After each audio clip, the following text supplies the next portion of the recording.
Wir wollen jetzt in Frankfurt gewinnen. Viel Spaß beim Feiertagsmagazin. Unglaublich, aber Fakt. In Frankfurt gab es für Schwarz-Gelb zuletzt nichts zu holen. Unglaublich, aber wahr. Borussia Dortmund bleibt in der Champions League sieglos. Unglaublich, aber umso schöner. Sensationscomeback im Feiertagsmagazin. Kapitän Marcel Schmelzer. Der Auswärts-Viererpack für unseren BVB geht weiter. Nach dem 1:1 in der Champions League gegen Apoel Nicosia geht der BVB wieder auf Reisen. Als Tabellenführer gastieren wir am Wochenende bei Eintracht Frankfurt. Und diese Partie steht natürlich heute im Mittelpunkt unseres Feiertagsmagazins. Und als Borussen-Fan denkt man, wenn man Eintracht Frankfurt hört, da war doch was. Borussia Dortmund gegen Eintracht Frankfurt. Da werden unweigerlich Erinnerungen wach. Ganz frisch die Bilder vom Pokalsieg im Mai. 2:1 Finalerfolg im Berliner Olympiastadion. Ebenfalls präsent Traumtore gegen die Eintracht im Signal Iduna Park. Für alle Schwarz-Gelben natürlich unvergessen die Meistersause am letzten Spieltag 2011. Und der Statistikfreund weiß sogar, gegen keinen Bundesligisten sammelte Dortmund mehr Siege als gegen die Hessen. Aber, liebe Borussen, BVB gegen SGE ist mittlerweile auch das. Die Angst vor dem Frankfurter Waldstadion. Gastspiele in der Main-Metropole sind so beliebt wie Besuche bei den Schwiegereltern. Nur 2 Auswärtssiege in den letzten 10 Bundesligaspielen. Nirgendwo in Deutschland gab es so wenig zu holen. Zuletzt sogar 3 Niederlagen in Folge. Jetzt muss mal Schluss sein mit dieser Horrorserie. Schließlich wollen wir Frankfurt doch in guter Erinnerung halten. Ja, die letzten Bilder können wir uns natürlich nicht oft genug anschauen. Deshalb freue ich mich natürlich heute, wenn es gegen Eintracht Frankfurt geht, dass unser Capitano hier ist, Marcel Schmelzer. Schmelle, schön, dass du dir Zeit genommen hast. Ich muss direkt mal dich darauf ansprechen und darauf eingehen, was ist da immer los in Frankfurt? Wieso klappt das nicht so richtig? Ja, das ist eine gute Frage. Ich wusste jetzt gar nicht, dass es sogar die letzten 3 Spiele waren, die wir dann nicht gewonnen haben oder sogar verloren haben. Aber dann erzähl's auch nicht. Erzähl's nicht in der Mannschaft. Ach so. Ich dachte, ich hätte mich jetzt verhört. Aber nee, es ist wirklich so, dass es in Frankfurt uns nicht gerade einfach gefallen ist in den letzten Jahren. Und Frankfurt das auch zu Hause immer sehr gut macht. Das Publikum da komplett mitreißen kann und wir uns immer schwer getan haben. Aber ich hoffe natürlich, dass wir das dieses Jahr besser machen können. Wir drücken natürlich die Daumen. Um in Frankfurt bestehen zu können, müsst ihr top vorbereitet sein. Jetzt gibt es den Fragenkonter. Ich stelle dir kurze Fragen und bitte dich um kurze Antworten. Dein erster Gedanke nach dem Foulspiel in Freiburg? Scheiße. Ja, ich glaube, so was Ähnliches war es. Also ich hatte ja ziemlich schnell gemerkt, dass es... Also ja, kurz in die Antwort. Scheiße.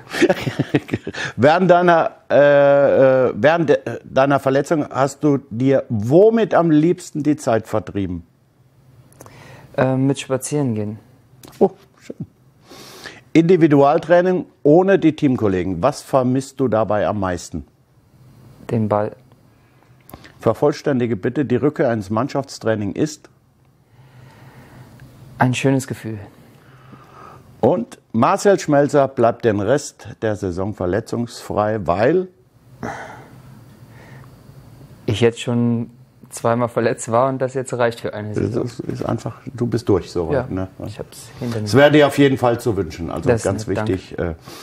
Für Borussia bist du immer wichtiger geworden, je länger du hier bist bei uns im geliebten Verein. Und das verdeutlicht auch jetzt noch einmal unser Beitrag. Marcel Schmelzer, 09 Jahre Profi in Schwarz-Gelb. Als Youngster zunächst Backup von BVB-Legende DD. Heute Kapitän und selbst eine Institution hinten links. Dazwischen ein langer Weg.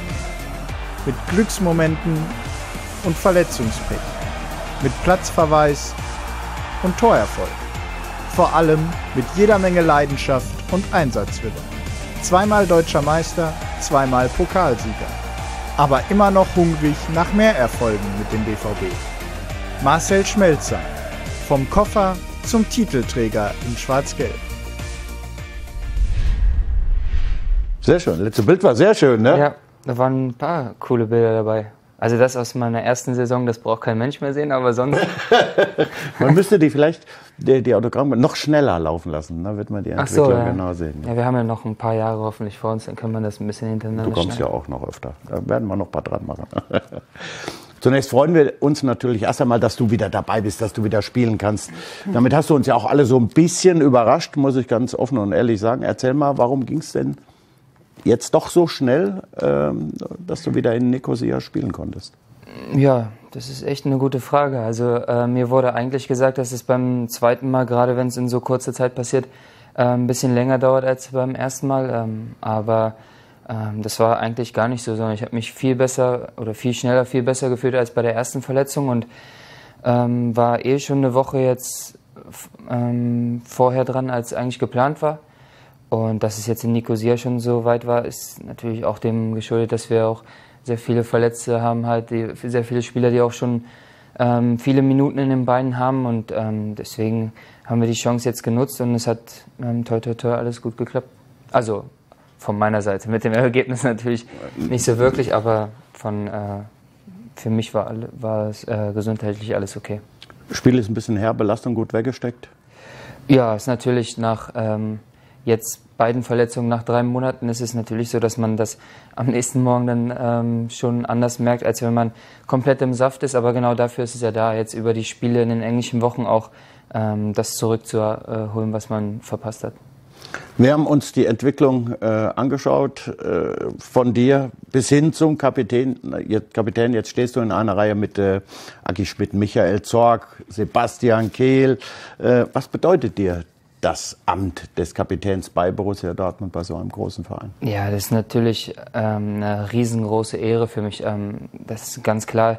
Ich meine, jeder weiß, dass ich auch als kleiner Junge schon Dortmund-Fan gewesen bin und auch als ich hergekommen bin, habe ich halt nie damit gerechnet, dass ich halt wirklich es schaffe, so lange auch hier zu bleiben, Stammspieler zu sein und dann jetzt letztendlich auch Kapitän dieser Mannschaft zu sein. Und das ist mir, glaube ich, jetzt im Sommer erst so richtig bewusst geworden. Das hat so ein Jahr gedauert. Es sind viele Aufgaben dazugekommen, die vorher nicht so wirklich mir klar waren, dass man sich darum halt auch als Spieler kümmern muss. Und ich glaube, da muss man halt einfach reinwachsen. Es hat mir sehr, sehr viele Jungs auch dabei geholfen und unterstützt. Und wie gesagt, es ist einfach eine riesengroße Ehre, Kapitän dieses Vereins zu sein. Macht ja sicherlich auch Spaß, oder?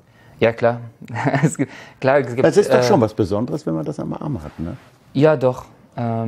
Jetzt mittlerweile ist es sogar komisch, wenn es dann nicht mehr da ist, aber im Training aber wie gesagt, es ist ein sehr, sehr schönes Gefühl.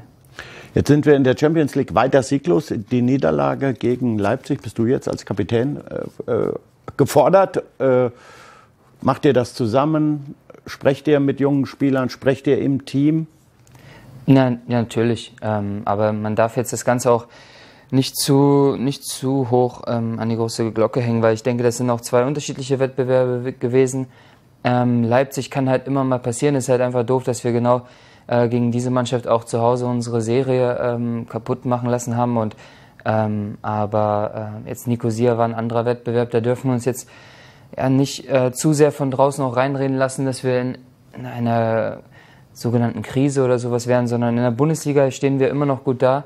Das haben wir uns verdient mit den Leistungen bisher und da müssen wir jetzt einfach wieder dafür sorgen, dass wir jetzt in Frankfurt dafür sorgen, dass es auch weitergeht und da jetzt auch wieder mit 3 Punkten nach Hause kommen, weil sonst wird es natürlich so sein, dass gerade von außen sehr viel geredet, sehr viel geschrieben wird und das dürfen wir halt einfach nicht zulassen und darüber reden wir natürlich auch intern. Schmel, jetzt bist du definitiv gefordert. Wir wollen klare und ehrliche Antworten, obwohl eigentlich auch nicht wir, sondern ein Mitspieler. Ja, Schmelle, hi. Novi, hallo. Ich habe eigentlich 2 Fragen. Die erste Frage wäre, erzähl mal warum du mich früher gehasst hast. Und die zweite Frage ist, warum du Ratinho heißt.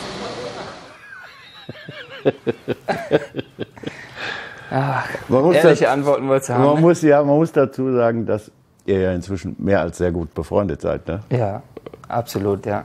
Er hat ja, glaube ich, letztes Mal auch gesagt, er sagt es ja ungern, ich sage das aber nicht ungern, sondern ich habe da kein Problem mit, das zu sagen. Und ich habe auch kein Problem damit, das zu sagen, dass ich am Anfang schon so ein paar Probleme mit ihm hatte. Wir sind wir waren in einer Klasse gewesen, nur war Nuri halt damals schon sehr, sehr jung Profi gewesen und ich bin halt meistens alleine zur Schule gegangen und habe halt immer den Ärger abbekommen, den eigentlich er hätte abbekommen sollen, aber er war halt nie da, weil er beim Training war und ja, das war halt einfach. Und für mich war es auch, ich bin halt aus Magdeburg gekommen, aus einer kleineren Stadt, komme hier nach Dortmund und dann, ja, stand mir da so einer vor. Es ist schwierig, das zu beschreiben, warum wir uns damals noch nicht so gut verstanden haben, aber jetzt mittlerweile verstehen wir uns dafür umso besser. Da war aber noch eine zweite Frage. Ich weiß nicht, wie er da drauf gekommen ist, auf diesen Spitznamen. Ich weiß es halt nur, dass der Spieler mal bei Kaiserslautern gespielt hat. Hat er dir das verraten, warum er da nicht so nennt? Die Frage hat er einfach gestellt. Ja, dann muss er das nächste Mal selbst beantworten. Er durfte ja nur eine Frage stellen, oder nicht? Ja, in deinem Fall, du bist Kapitän, darf man auch mal zwei stellen. Ja, ich glaube, es ist einfach, weil ich auf dem Platz dann auch, ja, wie soll ich das sagen, eine kleine Ratte sein kann, wahrscheinlich deswegen. Und da ist es die Verniedlichung, ist einfach Ratinho denn. Jetzt seid ihr so gut befreundet. Geht das über das Sportliche hinaus? Ihr seid befreundet, macht ihr privat auch was, was man ja normalerweise weniger hört? Ja, nee, doch, das ist schon so. Also wir sind eigentlich, selbst im Urlaub, glaube ich, die ganze Zeit auch im Kontakt und ist jetzt nicht so, dass wir zusammen Urlaub verbringen, das ist aber auch schwierig, dadurch, dass er einfach Angst vor Hunden hat und ich immer noch nicht weiß, warum er Angst vor Hunden hat. Er behauptet immer, dass es da einen Grund gibt, aber ich sehe da keinen und deswegen ist es halt schwierig, dass der war bisher erst zweimal bei mir zu Hause gewesen und dann halt immer nur dann, wenn die Hunde nicht da waren. Und ja, das ist halt eigentlich so das Problem, warum wir uns eigentlich nicht noch häufiger sehen, aber wir sind eigentlich so. Hat er richtig Angst vor Hunden? Ach, also wenn du mich fragst, hat er keine Angst vor Hunden, der redet sich das nur ein, aber jetzt gehen wir auch schon zu weit, das ist alles. Jetzt habe ich gesehen, es gibt inzwischen eine schöne Modellinie mit deinem Logo. Wie bist du auf die Idee gekommen? Ja, also ich gar nicht so sehr, sondern das war ein Kumpel von mir, der mir schon lange Zeit in den Ohren lag und meinte, dass man das ganz gut machen könnte im Zusammenhang dann auch mit dem Tierschutzprojekt, was wir ja unterstützen als Schirmherr. Und ich war mir immer nicht so ganz sicher, weil ich halt selber immer ein bisschen skeptisch dagegenüber bin, wenn halt Leute dann auf einmal Kleidung rausbringen und du darfst das. Nee, das ist halt für mich ist es einfach ein komisches Gefühl und deswegen habe ich halt gesagt, dass ich das auf keinen Fall mache, um mich zu bereichern, sondern einfach das, was wir durch diese Sachen einnehmen, geht halt dann auch an verschiedene Projekte. Wie gesagt, einmal dieses Tierschutzprojekt Italien, was wir schon etwas länger unterstützen und jetzt seit kurzem auch die Dortmunder Tafel. Und das ist, denke ich, schon eine gute Sache. Wir hatten halt einfach überlegt, wie wir es schaffen könnten, Leute dazu zu bringen, etwas zu spenden für etwas Gutes und da gleichzeitig auch was von zu haben. Und ich muss sagen, dass die Sachen wirklich gut gelungen sind. Also sie sind sehr bequem. Und wie gesagt, man tut was Gutes und hat gleichzeitig auch was dafür in der Hand. Es ist die römische Ziffer. Ja, genau, römische 29, genau. Wunderbar. Also, unbedingt anschauen. So, jetzt machen wir noch ein bisschen Mut, dass wir morgen gegen Frankfurt gewinnen. Was stimmt dich optimistisch, dass wir morgen guten Mutes und froh aus Frankfurt zurückkommen? Ja. Ja, dass wir es jetzt 3 Jahre lang nicht getan haben. Wie gesagt, also es ist wirklich, Frankfurt steht auch dieses Jahr wieder gut da. Das überrascht mich nicht wirklich, weil das Trainerteam der Kovac-Brüder das wirklich richtig gut machen. Ich stand letztes Jahr nicht umsonst auch im Pokalfinale und trotzdem hoffe ich halt einfach, dass wir aus den letzten 3 Jahren gelernt haben, dass wir da ein bisschen cleverer auftreten als jetzt in Nicosia und dass wir da ja, vor allem eventuell kein Gegentor bekommen und dann wird es halt auch leichter, dort das Spiel zu gewinnen. Wir drücken auf jeden Fall die Daumen. Danke. Jetzt gibt es schwarz oder gelb. Wir bekommen Szenen eingespielt. Da passiert irgendetwas und wir müssen entscheiden, schwarz oder gelb. Wir kriegen 2 Antwortmöglichkeiten Okay. und dann 3, 2, 1 und dann halten wir hoch. Dass ich führe, brauche ich dir sicherlich nicht zu sagen. Ne? Ja, ich war ja noch nicht hier gewesen bisher. Genau. Jetzt wird wahrscheinlich aufgeholt. Davon gehe ich auch aus. Also. 3, 2, 1 und dann halte ich die jeweilige Karte hoch, oder? Genau.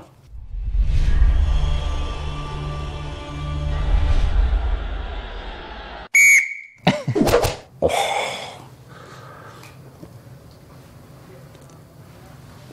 Drei, 2, 1.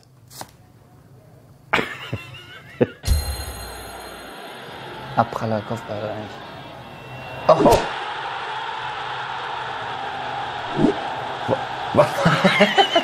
Was war das denn? Was war das? Also ich habe jetzt mit allem gerechnet, dass er irgendwie noch gegen Pfosten geht und dann an die Hand, aber das habe ich ja noch nie gesehen. Nee. Warum ist das bisher nie irgendwo aufgetaucht? Ich weiß es nicht. Guck mal, die Torpfosten-Ecke. Kennst du das noch? Nee, das Eckige nicht. Torpfosten Nur aus kennt- unserem damaligen eigenen Garten. Da haben wir auch so ein Tor aufgebaut. Sehr schön. Also unentschieden. Beide falsch geantwortet.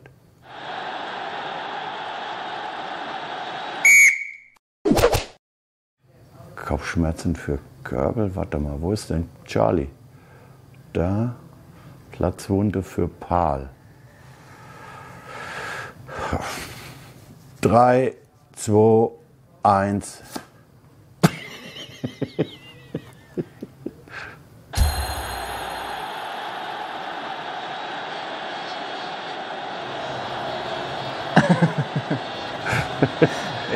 Ich dachte nochmal. Also, Charlie liegt da. War immer mein Gegenspieler. bisschen spät. Ja, der hat ein bisschen Kopfschmerzen, aber wir haben beide recht. Jetzt werde ich mich durchsetzen. Vielleicht.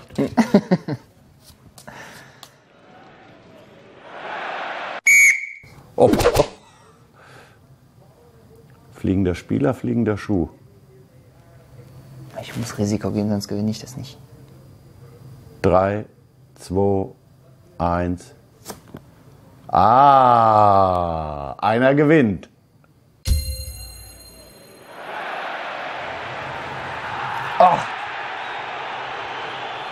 Ich habe zwar eher mit jemand anders gerechnet, Und aber das war das nicht Manny Bind sogar? Was? Ja. Also ich habe mit jemand anderen gerechnet als fliegenden Spieler, aber ich nehme das auch. Du hast gewonnen.